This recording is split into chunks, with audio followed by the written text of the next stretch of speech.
have one more question for you. And I know one of the things that your team does really well, and one of the things that you have fostered at William and Mary is a sense of innovation and the opportunity to try new things, particularly related to technology, but in all sorts of ways.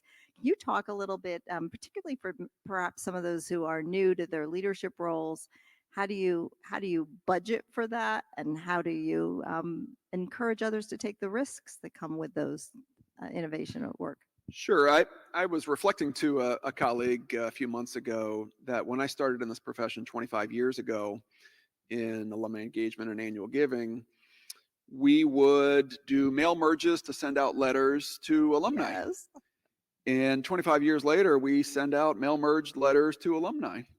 There are sadly very few things that have changed dramatically in our profession over the last couple of decades. And so my strong belief is we need more innovation in the advancement profession.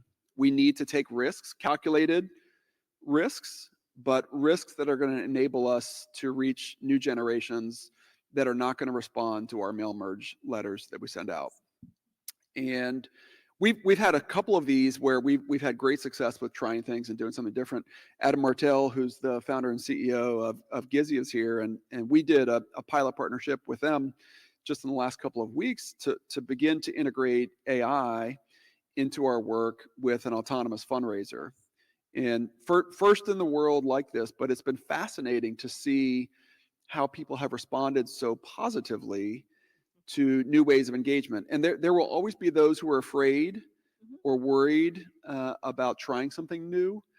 But in my opinion, the upside is far greater and the possibilities are far greater when we think about trying in our profession for new pathways for donors to find their way to giving to an organization. And so for most of our donors at most of our institutions, they are not going to have a one-on-one personal experience with a development officer.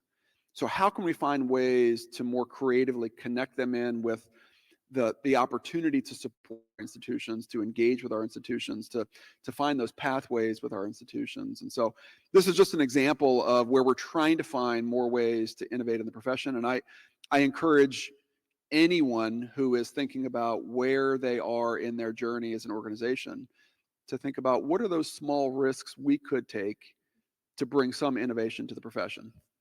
That's great. Well, we'll stay tuned. Perhaps on a future podcast, we can hear a little bit about how the work with Adam turns out. I'm really excited about that and very intrigued